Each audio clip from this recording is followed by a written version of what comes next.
Friends, अभी हाल ही में मैं इंदिरा नूई जी का इंटरव्यू देख रही थी।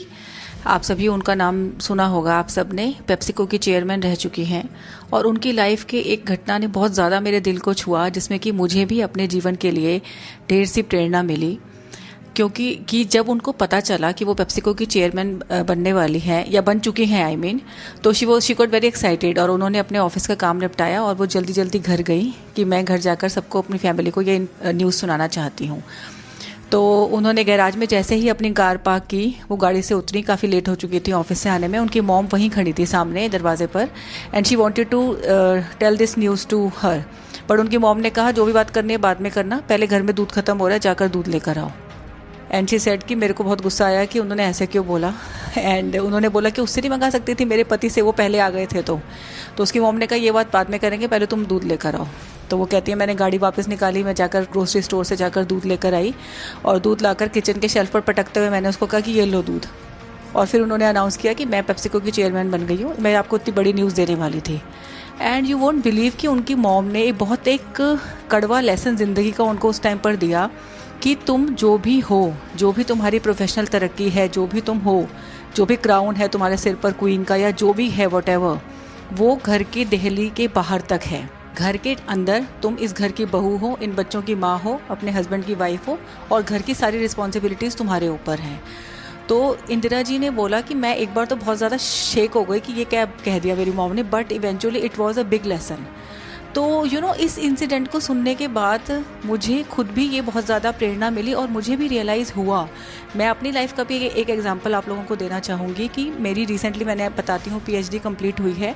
तो जिन 5 सालों में मैं पीएचडी कर रही थी, I used to be very busy, mentally occupied and all, और मेरी 6-7 बुक्स भी रिलीज़ हो चुकी थी एज एन ऑथर। और मेरे रिसर्च पेपर्स कुछ मैंने लिखे जो लिटरली यूएस तक जिनको फेम मिला, मुझे कॉल्स आई, मुझे बहुत ज़्यादा लेक्चर के इनविटेशंस आए एंड ऑल दैट। तो मैं जब अपनी मदर इन लॉ को ये बताती थी, उनके पास जाकर बैठती थी, तो she used to have a blank face. तो मुझे ऐसा लगता था कि ये खुश क्यों नहीं होते मेरे उस पर।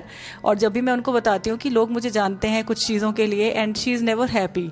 बट रिसेंटली और धीरे धीरे मुझे over a period of time ये रियलाइज़ हुआ कि कहीं ना कहीं उनके दिल में ये बात, ये डर होगी कि ये घर की बहू भी है, ऐसा ना हो कि ये प्रोफेशनली इतनी ज़्यादा बिजी हो जाए और घर को संभालने के लिए इनकी जो रिस्पॉन्सिबिलिटीज़ हैं बच्चों के प्रति, हस्बैंड के प्रति, वो सेकेंडरी हो जाएं। तो अब मैं उनकी वो प्रॉब्लम को समझ पाती हूँ टाइम के साथ साथ। और इंदिरा जी के इंटरव्यू देखने के बाद तो मुझे और भी ज़्यादा ये बात रियलाइज़ हुई।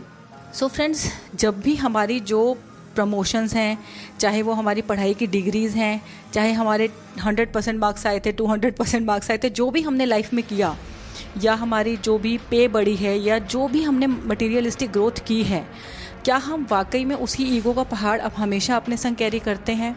अगर करते हैं तो क्या हमें करना चाहिए और वह हमें किस तरीके से फ़ायदा पहुंचाता है, अगर हम थोड़ा सा एनालाइज करें तो जो भी हम स्वाध्याय की या सेल्फ एनालाइजेशन की बात करते हैं, इवेंचुअली वो चीज़ें तो हमें लेकिन उल्टा सिखाती हैं कि जो भी तुमने किया है, जितनी तुम्हारी मटेरियलिस्टिक ग्रोथ है, you should be in fact even more humble with each of your promotion or anything like that.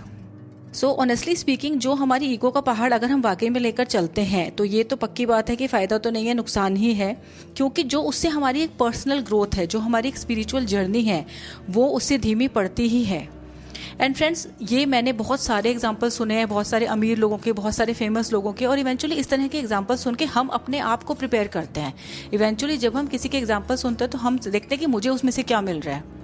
तो मैंने बहुत लोगों के सुने हैं कि बहुत ही कोई अमीर व्यक्ति थे, किसी के घर पर कोई गया, उन्होंने प्रॉपर ड्राइंग रूम में बिठाया, उनको चाय पूछी, वो लेडी खुद आई उनसे बात करने। तो ये छोटे छोटे जेस्चर्स हैं, छोटी छोटी बातें हैं जो इवेंचुअली जिससे हम मिल रहे हैं उसके मन पर छाप छोड़ती हैं। तो अगर हमारी प्रोफेशनल ग्रोथ के साथ साथ सेम उसी लेवल की ग्रोथ पर्सनल लेवल पर भी हो, तो that will be called the real growth. For example, अगर हम कहीं गए हैं तो, और अगर हमें ज़मीन पर बैठना पड़ जाए क्योंकि वहाँ पर सब लोग ज़मीन पर बैठे हों और हम बैठ सकें, अगर हम किसी के घर जाकर किचन में हाथ भी बटाना पड़े तो हम बटा पाएँ। हम में विनम्रता पानी की तरह हो कि जो भी हमसे मिले, हमारे व्यक्तित्व की ठंडक उस तक भी पहुँचे। और ये जो हमारी प्रोफेशनल ग्रोथ है, वो उसके साथ साथ हमारी पर्सनल ग्रोथ का एग्जाम्पल हर किसी को मिले। क्योंकि इन एनी केस हम जो भी लाइफ में करते हैं, अपने बच्चों को, जो आने वाली फ्यूचर जनरेशंस हैं, वो सब उससे सीखते ही हैं कुछ ना कुछ। तो प्रोफेशनल ग्रोथ के साथ हमें ईगो का जो पहाड़ है उसको हम बढ़ाएं नहीं, बल्कि उसको बनने ही ना दें। और ये तभी संभव है जब हम लोग सेल्फ एनालाइजेशन करें और अच्छे इस तरह के, जैसे इंदिरा नूई जी का एग्जाम्पल है, इस तरह के एग्जाम्पल सुने और अपने आप को प्रिपेयर करें कि चाहे हम किसी भी मुकाम पर पहुंच जाएं, अगर हमारे पास कुछ हो तो वो ईगो का पहाड़ ना हो, अंदर ह्यूमिलिटी हो। एक एग्जांपल मैं अपनी लाइफ का और देना चाहूँगी फ्रेंड्स कि अभी रिसेंटली क्या हुआ, जो मैंने अभी पीछे की लर्निंग्स रही हैं उससे ही रिलेटेड एग्जांपल है।